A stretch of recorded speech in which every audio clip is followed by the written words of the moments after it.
ఒరే బాబు కుర్రోళ్ళు, ఒక ఊర్లోనంట బాగా బలిసిన పంది ఒకటి మురుగుంటలో దొల్లి అలా రోడ్డు అంట వస్తుందంట.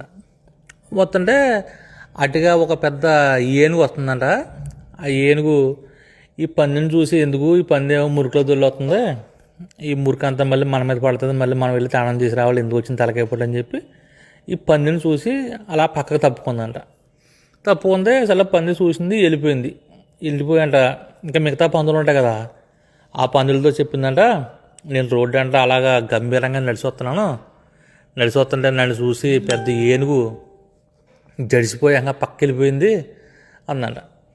అంటే ఇది అన్న పందులు ఉంటాయి కదా, ఇంకానే ఆ పందులన్నీ కూడా ఇంక మొత్తం ఊరంతా సాటి మెత్త మొదలెట్టినాయంట. అలాగ మా పందుల బలం చూసి పెద్ద పెద్ద ఏనుగుల చేతులు తప్పుకుని వెళ్ళిపోతున్నాయి, అసలు మా పెస్టిసైడ్స్ అంత కాదు, మా బలం ఎంత కాదు అని చెప్పి ఊరు వాడ మొత్తం పాకిందంట.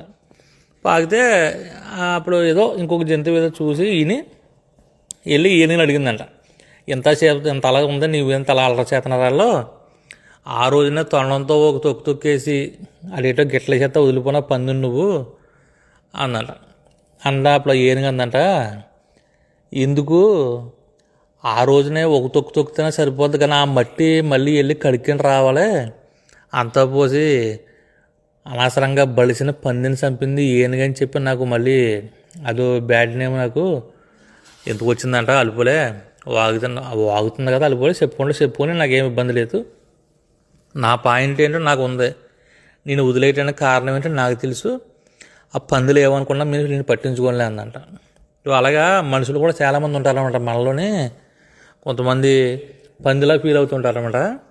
సో వాళ్ళకి తెలుసు వాళ్ళ పందా ఏనుగుని జడిసిందా ఏంటి అని, కాకపోతే ఏదో కవర్ చేస్తారన్నమాట.